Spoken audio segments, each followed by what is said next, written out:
The following is paid programming. Welcome to Something More with Chris Boyd, certified financial planner practitioner and founder of Asset Management Resources, LLC, a registered investment advisor firm. We call it Something More because we like to talk not only about those important dollar and cents issues, but also the quality of life issues that make the money matters matter. Here he is, your fulfillment facilitator, your partner in prosperity, advising clients across the country, your host, J. Christopher Boyd. Welcome, everyone, to Something More with Chris Boyd. I'm Chris Boyd, certified financial planner practitioner, and I'm here with Jeff Perry. Our firm is Asset Management Resources, and you can find us at amrfinancial.com.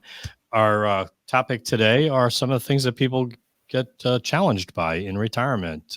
Jeff, do you want to lead us through this? Sure. This was a survey done by Charles Schwab where they were talking to their clients about the five things. The title of it is The 5 Things That Americans Most Worry About and Are Confused About as They're Entering Retirement. And I read through them, and I think it's pretty accurate. You know, the first thing they talk about, Chris, which is super accurate, I don't know, we haven't done surveys on our clients like this, but I'd say like 90% of the people ask, how much should I save? How much do I need? What's my number? What's my goal, right? Yeah. I mean, if you think about it, you have like an accumulation stage of your life where you're working and you're putting in money in your IRAs or your 401ks or your whatever your retirement vehicle is. And after that, you're in the spending stage, you're in the withdrawal stage, and it gets people, correctly a little anxiety and nervous about, okay, I'm giving up my job. I have my nest egg. Is it big enough? Am I right? Did I do this calculation correctly? Yeah, and you'd always rather assume a higher number. You'd be wrong in the where you have a little extra than run out, right? That's what people are worried about, running out of money. They are, but They even run out of breath. people with objectively, we look at their expenses and their lifestyle and their goals and their dreams.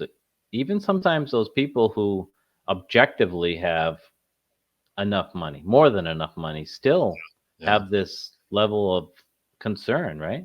So true. Yeah. And let's just talk pre-retirement. I think everybody likes the idea of what's my number, Yep. I think you referenced the idea that if I have a goal to work toward, I know what I'm doing. I can get to that number. It's a math equation, right? It's just, okay, I can get to the math. And until I get that, I'll keep working. And if I get there early, but the challenge is if you get there early, well, you start drawing more sooner. So it changes the number, right? If you work longer, if you work an extra 5 years, you might not need right that same amount because you aren't drawing from your portfolio for 5 years in that scenario, right? So the challenge with the question of what's my number is there's two other numbers that it depends on. Essentially, when am I going to start and when am I going to end drawing from my retirement? One of those questions is a little easier to answer than the other. Right? Exactly. When am I going to stop? Well, I'm going to stop when I pass away. Well, when's that, right? Right. And, it is always dependent on other math as well. What am I going to get for rate of return? What's the rate of inflation going to be? Have I accurately accounted for the kind of expenses I will incur and so forth? So there's a lot of variables that can factor into this, but making some assumptions of, that you've got something accurate and that it seems reasonable. And, in most cases, people also have sort of a contingency plan, if all else fails, break the glass kind of thing. And that's usually, if they need to, they could tap the equity in their home, which they really don't want to do. But if they had to, they could, that's not a bad backup plan, right? It's kind of a backup plan. I think it's a good way to think about it. But to your point that this is one of people's greatest anxieties. There's been studies where people talk about, I think we've talked about it in the past, where they have greater anxiety about running out of money than they do of dying prematurely or having ill health or something. I forget what what the emphasis was, but it was surprising that there was so much worry about this for people in or near retirement. It So reminds me of an old joke that they did a survey about people are most concerned about, and the top one was public speaking, and death was less than that. yeah, And so exactly. you'd rather be in the coffin than talking about the person in the coffin. Right. But I don't think all that's these things actually true for most people, but no, they might prioritize it when they think about what their greatest anxieties are. So look, it is understandable. We don't want to run out of money. Nobody relishes the idea of being a destitute elder. You know right, what I mean, and the challenges that would present. Um, so that takes planning, right. and that's the bottom line. It takes delayed gratification. I think a lot of times we, as a society, prioritize here and now and youth and all of that. But there are reasons to think in terms of the benefits of some delayed gratification when it comes to investing for tomorrow. There's a real sense of comfort that you've talked about, Jeff, that people Hmm. get from being debt free, as an Right, example, or right.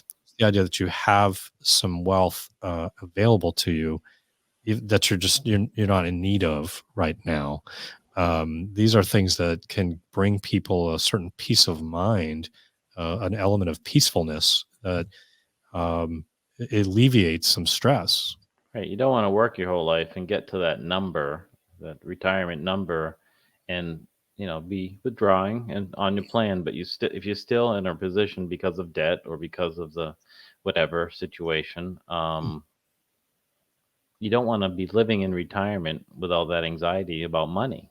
I mean, that's not a definition of the retirement that you want to achieve, right? Right. So I know we talk about all these things and more with our clients, so I'm not surprised that it's one of the top 5 things that people worry about. The second one, Chris, is related to their nest egg, but it has to do with the amount of risk, the calculation of how much risk do I need to take to make these numbers work over decades, right? I mean, Yeah.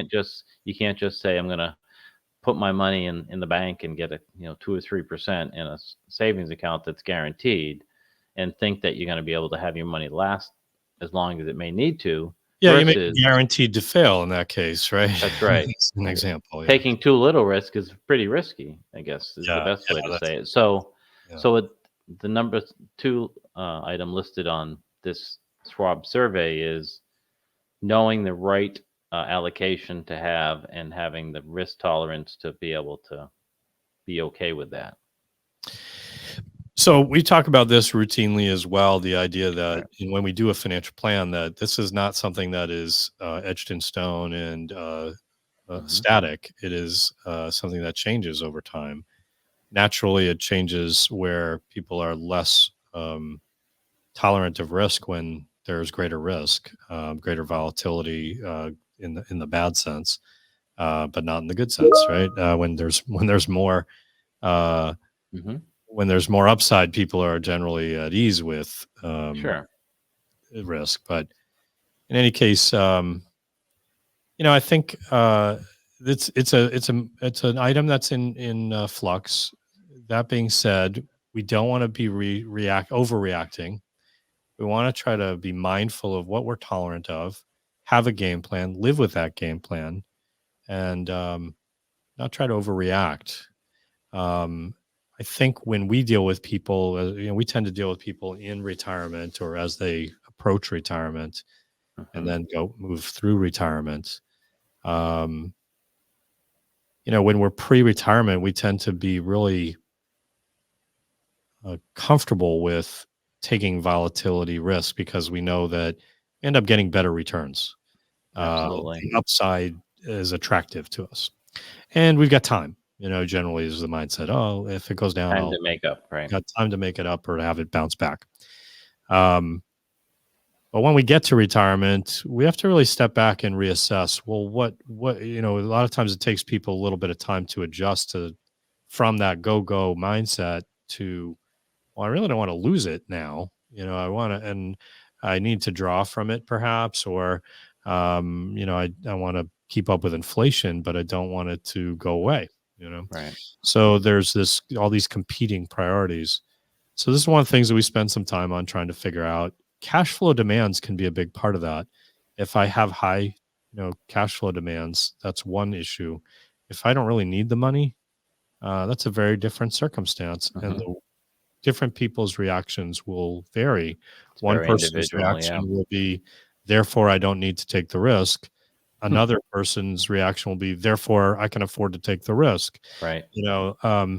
So, everyone's different in this regard, but trying to zero in on that is really important. And then trying to reset portfolios from time to time back to that allocation is really important not to overlook. As markets change the actual investment structure, right? I mean, if you have a few years of excellent stock returns, you could very well be overweight what your stated desired allocation is. Yeah, precisely. Totally agree with you that, it can skew things. The winners can become bigger, the Right. losers can become smaller. And sometimes you want to reset those, a forced discipline of selling high and buying low, so that you, oftentimes there's risk implications that come with it, volatility implications that come with that. So you want to try to do some rebalancing from time to time. And nobody likes to have tax implications that come with that, but it can be valuable to prevent, Well, long there's a term. lot more flexibility if it's in a retirement account setting to Sure. do that, right? Right. Yeah, I always like when we're talking about how people perceive risk. I think it's important that we recognize, meaning we as an individual and we as advisors, that your tolerance for risk changes normally. It isn't just that you are getting closer to retirement. As you get older, if you don't think about retirement things, think about things that you did as a teenager in your 20s and your 30s, Yeah. meaning You're willing to ski that that mountain, recklessly, right? or Right. you were willing to drive more recklessly, or whatever. That's right. Right? It's Yeah. natural to feel like you want to take less risk as you get older, not just in your money. So don't think you're Some of have that's some wisdom, right?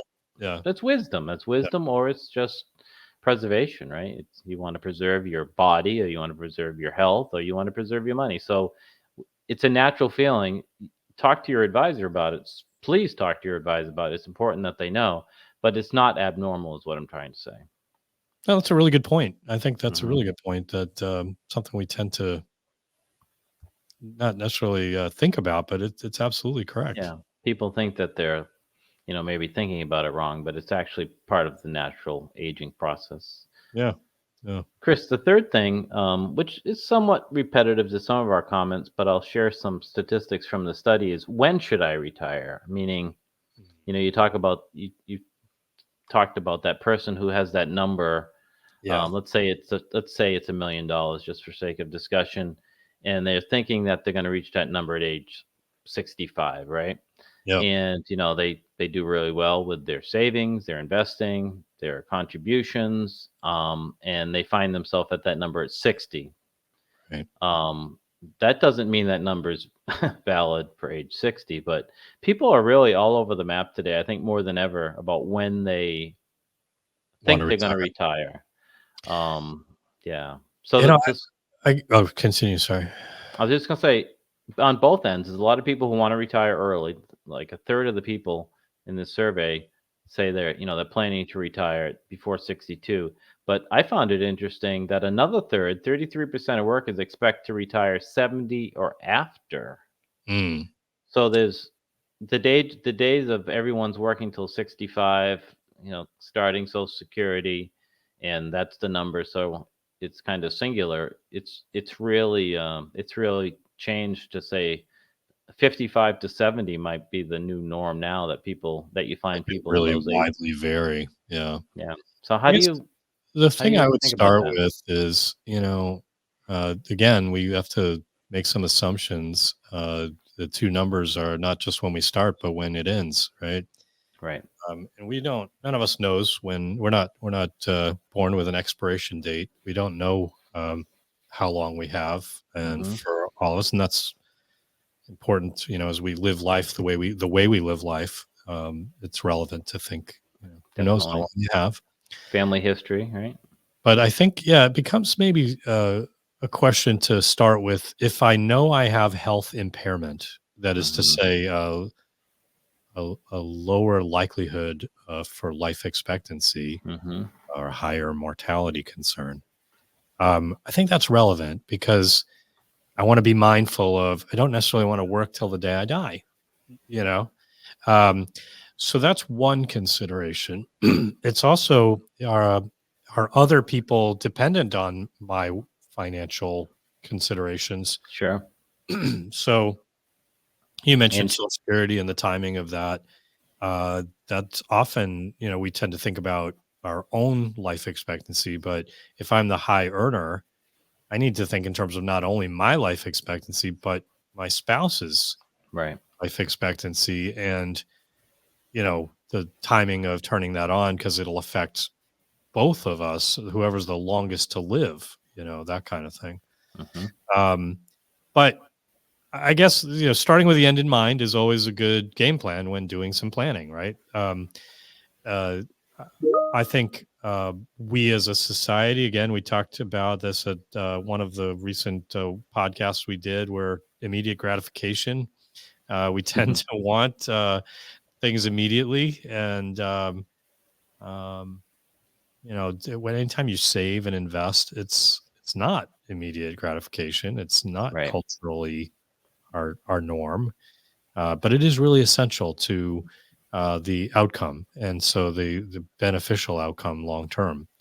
So, yeah, I don't know if I've hit the question here, You but did. You did. And it dovetails really well, your answer, and your thoughts just naturally go to the next topic is how do I know what my expenses will be in retirement? And that's a big variable, and it's one that I find, and you've been doing this a lot longer than I have, Chris, but that I see people that I speak to, they're not always accurate on what they think they spend now, today, yeah, or what they will need to spend into the future. They forget things that, the big example that pops up, um, oh, I'm going to need a new car in, 5 years, or my roof might needs to be replaced.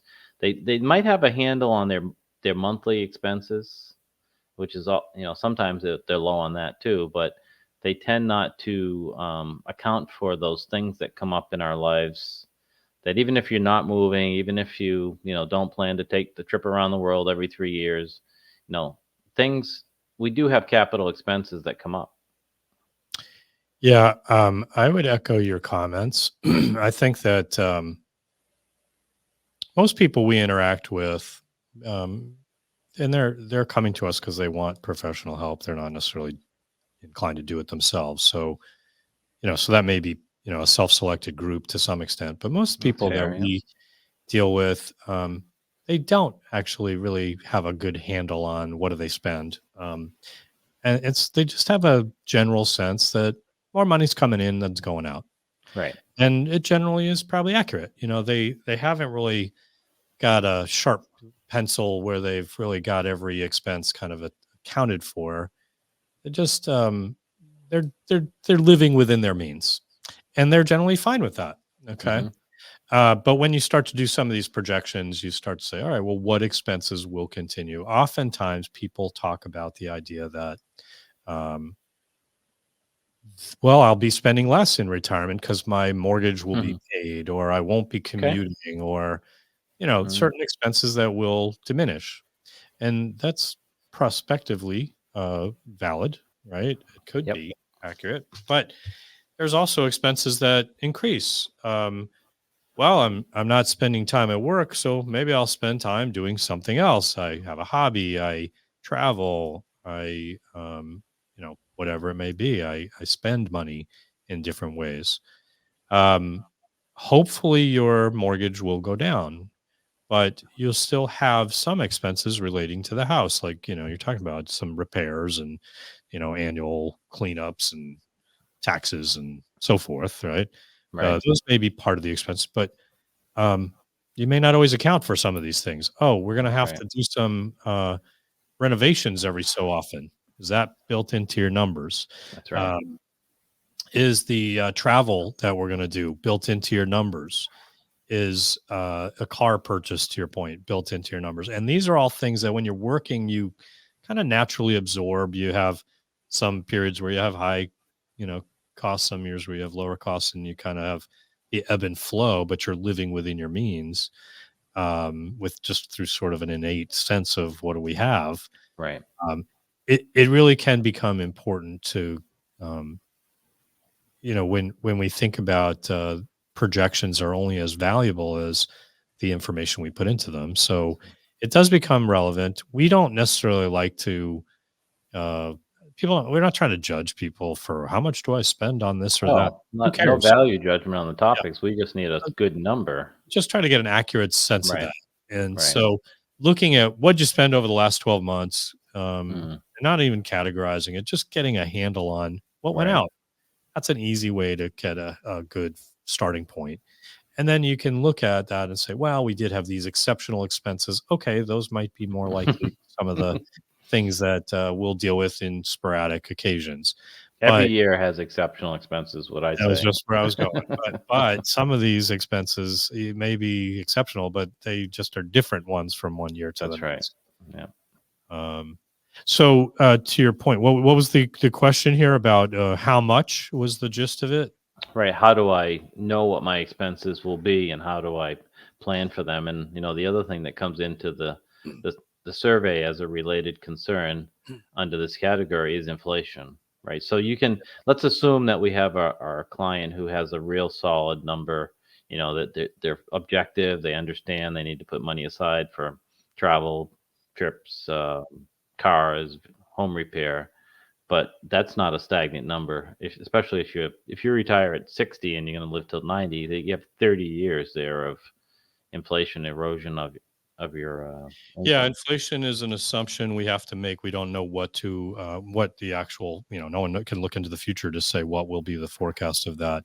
I think, we might be inclined to assume something that's a long-term average, Right. somewhere between 2.5% to 3.5% is probably a Mhm. good estimate for some of those numbers. And then depending on, it's been historically low over the last several years, last 20 years. But, we had a tough year last year and coming Pre- down, but Yeah, preceded by 10 years of really low rates. So yeah, that's a even good more. average long term. Yeah. So, but in any case, so that does become important. I would just encourage people as you do some of these exercises, try to get a good handle on what you're spending now. Assume that you're not going to have a massive reduction in spending. Try to get granular with the particulars Mhm. of what you will spend based on goals and priorities. And then when it comes to inflation, better to overestimate than underestimate. But it does make it harder to have an outcome. Think in terms of Monte Carlo projections, probabilities of success over various possible outcomes versus just a spreadsheet approach. A spreadsheet approach can be helpful, but it doesn't account for enough, perhaps. So I don't know. That's about all the time we got for this, Jeff. What do you think? Yeah, lots to think about. Lots to go over with your advisor, and just do it on the objective way, and tell your advisor your fears, your concerns, your hopes, and your dreams, and build a financial plan that you can live with. All right. Until next time, keep striving for something more. Thank you for listening to Something More with Chris Boyd. Call us for help, whether it's financial planning, portfolio management, insurance concerns, or those quality of life issues that make the money matters matter. Whatever's on your mind, visit us at amrfinancial.com or call us toll free at 866-771-8901 or send us your questions to radio@amrfinancial.com. You're listening to Something More with Chris Boyd, Financial Talk Show. Asset management resources Resources, LLC, and J. Christopher Boyd, CFP, provide investment advice on an individual basis to clients only. Proper advice depends on a complete analysis of all facts and circumstances. The information given on this program is in the nature of general financial comments and cannot be relied upon as pertaining to your specific situation. AMR, LLC cannot guarantee that using the information from this show will generate profits or ensure freedom from loss. Listeners should consult their own financial advisors or conduct their own due diligence before making any financial decisions.